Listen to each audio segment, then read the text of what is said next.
Apakah kalian merupakan salah satu perempuan yang mengucapkan kalimat seperti, "Ah, ngapain sih sekolah tinggi-tinggi, nanti juga balik ke dapur laki. Ah, ngapain sih sekolah tinggi-tinggi, nanti nggak ada laki yang mau, pada minder." Atau juga kalian merupakan istri yang merasa sama-sama lelah bekerja seperti suaminya, namun ia juga harus menanggung lelahnya pekerjaan rumah tangga sendirian. Atau juga kalian merupakan anak perempuan yang merasa iri dengan saudara laki-lakinya karena mereka diperlakukan spesial, mereka dipuja-puja oleh keluarga mereka, sedangkan kalian merasa seperti tidak dianggap. Atau juga kalian merupakan golongan perempuan yang merasa bahwa sulit dipromosikan dalam pekerjaan kalian daripada laki-laki. Nah, hal-hal tersebut, cerita-cerita tersebut merupakan hasil wujud dari adanya budaya patriarki. Nah, apa itu budaya patriarki? Menurut Alfian dalam buku Pengantar Gender dan Feminisme, patriarki berasal dari kata patriarkat yang merupakan struktur yang menempatkan laki-laki sebagai penguasa tunggal, kemudian sentral, dan segala-galanya. Kemudian menurut Pinem sendiri, patriarki adalah sebuah sistem sosial yang menempatkan laki-laki sebagai sosok otoritas utama pada sebuah organisasi sosial. Dengan kata lain di sini, bahwa laki-laki itu dianggap memiliki derajat yang lebih tinggi daripada perempuan. Laki-laki memiliki derajat lebih tinggi daripada perempuan dalam berbagai aspek seperti sosial, budaya, teknologi, politik, dan juga ekonomi. Yang mana patriarki ini dirasa-rasa juga merupakan sumber atau dasar dari ideologi misoginis yang lagi marak. Nah, kemudian apa sih dampaknya bagi perempuan-perempuan adanya patriarki ini? Ada banyak dampaknya. Yang pertama, keterbatasan akses yang dapat diperoleh oleh perempuan, baik dari akses fasilitas dan juga sumber daya. Kemudian yang kedua, perempuan tidak memiliki kontrol atas hidupnya sendiri, bahkan untuk pernikahannya atau juga reproduksinya sendiri. Kemudian pemberian upah yang lebih sedikit daripada laki-laki.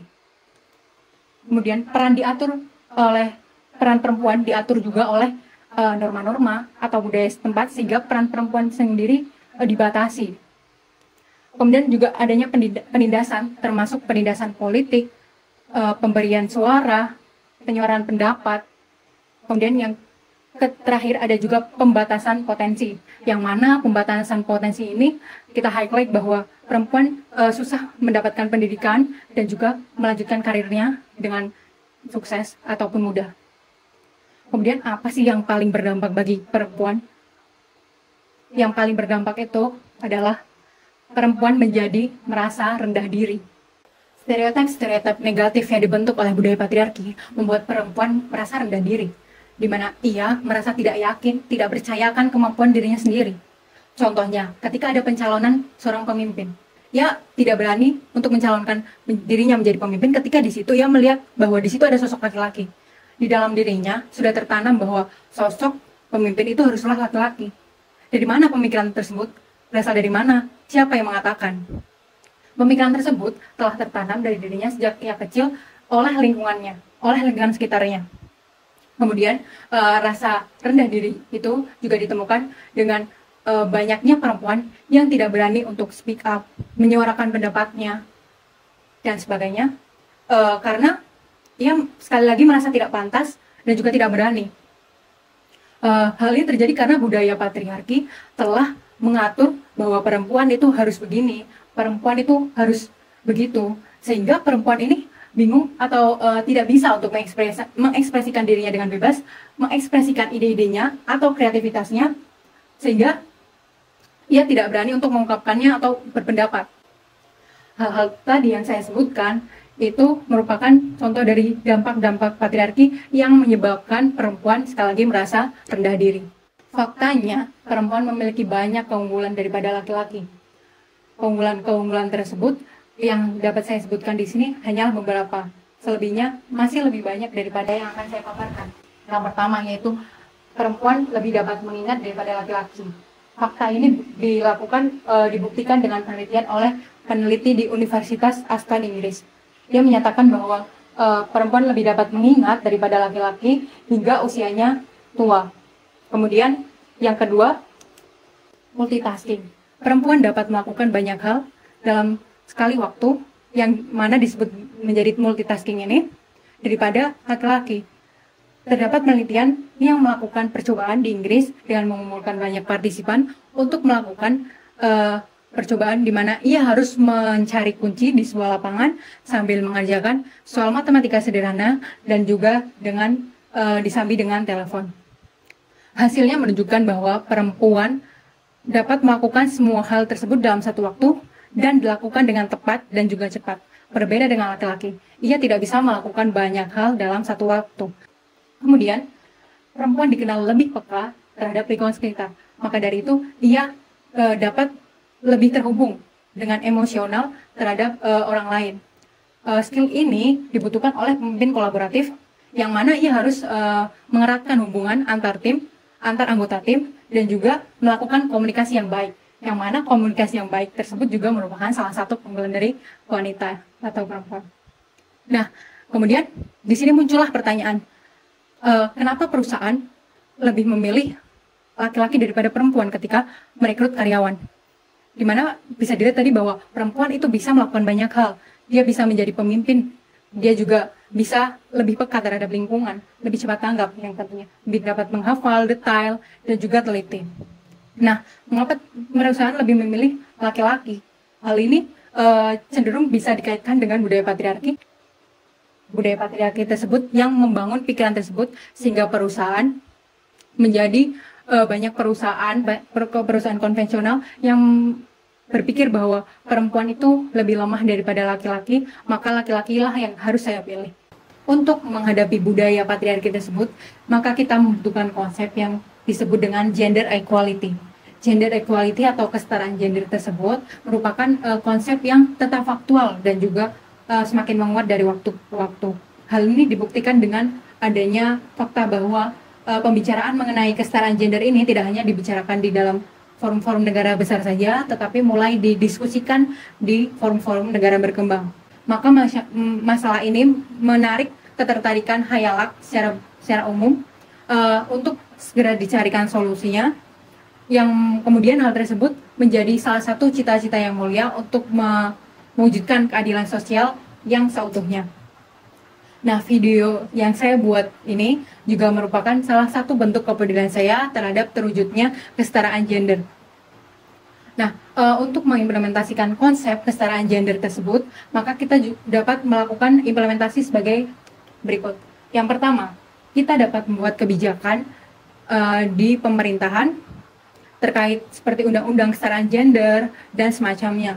Kemudian yang kedua, kita dapat membangun kesadaran dengan cara memberikan pengetahuan tentang kesetaraan gender kepada masyarakat ataupun juga pendidikan melalui pendidikan dasar kepada anak-anak.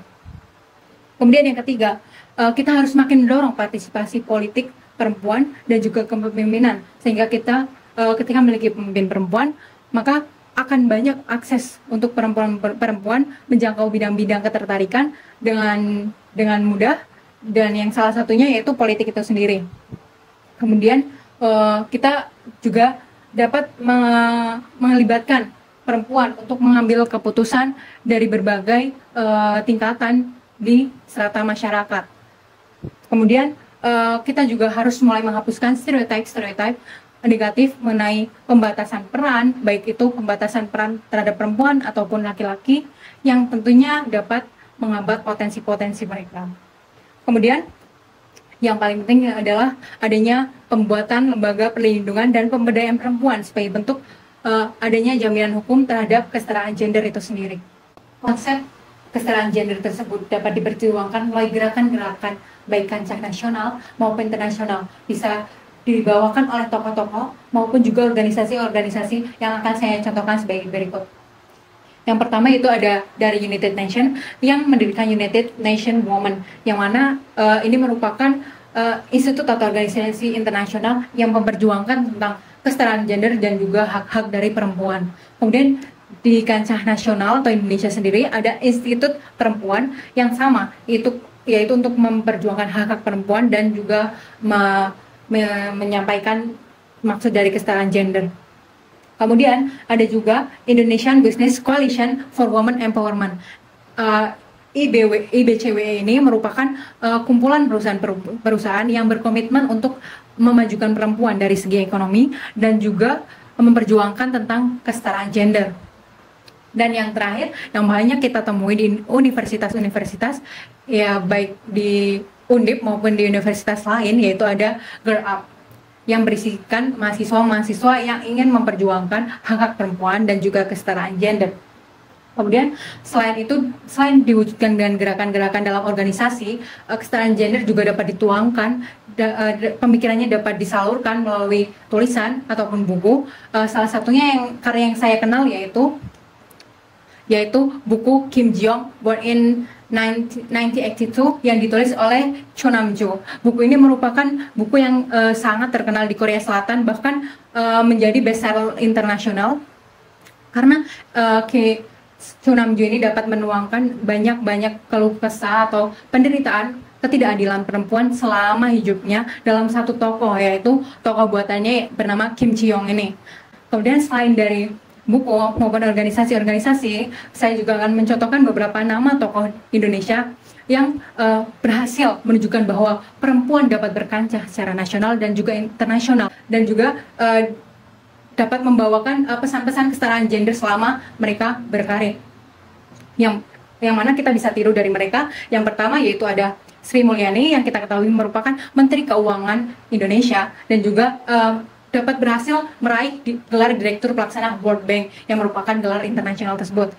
Nah, dari Sri Mulyani ini kita dapat mengetahui bahwa perempuan dapat berkancah secara internasional, dapat berdaya sama berdayanya dengan laki-laki, yang dia sendiri pernah berpesan bahwa penelitian yang telah dilakukan itu banyak menunjukkan bahwa perempuan itu rentan, tetapi kekuatan ekonomi terbesar itu juga terdapat pada perempuan. Kemudian lanjut ke tokoh yang kedua, yaitu Najwa Shihab. Najwa Shihab di sini merupakan seorang jurnalis yang saat ini paling terkenal, bisa disebut paling terkenal lah di Indonesia. Sosok perempuan ini merupakan pemilik narasi TV dan juga acara Mata Najwa. Nah, si Najwa Shihab ini kita bisa melihat multi peran sosok perempuan ini dari dirinya, di mana ia berhasil menjadi sosok ibu, istri, dan juga jurnalis di usia muda. Nah, dia di sini dikutip dari sebuah wawancara yang telah dilakukan, dia pernah berpesan bahwa kenapa sih perempuan itu harus memilih, kenapa kita tidak dapat mendapatkan keduanya. Pertanyaan bahwa perempuan itu harus memilih itu setelah memposisikan wanita itu seolah-olah tidak berdaya. Nah, padahal Najwa Shihab ini atau perempuan ini bisa mendapatkan semua peran atau bisa melakukan multi peran, yaitu bisa menjadi ibu, istri maupun jurnalis tersebut. Next. Di sini yang terakhir ada Bu Ira Noviarti yang merupakan Presiden Direktur Unilever Indonesia dan juga ketua dari B20 WIBIC yang merupakan sebuah konferensi bisnis kesetaraan gender. Nah, beliau merupakan presiden yang berhasil membawakan konsep kesetaraan gender di Unilever Indonesia. Ia pernah berpesan bahwa perusahaan yang menetapkan gender diversity memiliki ARR yang signifikan naik daripada perusahaan yang hanya dominan terhadap satu gender saja. Hebatnya, Bu Ira Noviarti ini telah melakukan kesetaraan gender hingga 50-50 sehingga perempuan dan laki-laki yang menjadi karyawan di perusahaannya itu imbang. Kita harus mencontoh mereka sebagai tokoh-tokoh perempuan yang hebat. Kita harus melanjutkan perjuangan mereka, memperjuangkan hak-hak perempuan dan juga menyampaikan pesan kesetaraan gender. Ingat, jangan merasa rendah diri, jangan merasa lebih rendah daripada laki-laki. Tanamkan pada diri kalian bahwa seluruh manusia itu setara. Tidak ada yang lebih rendah, tidak ada yang lebih tinggi derajatnya. Kemudian seluruh manusia itu juga berhak menerima haknya masing-masing. Kita sebagai perempuan juga kadang kurang mengenali tentang potensi atau kapasitas diri. Teruslah gali kapasitas diri kita, jangan menyerah, karena sesungguhnya kapasitas diri kita itu lebih besar dari apa yang telah kita bayangkan.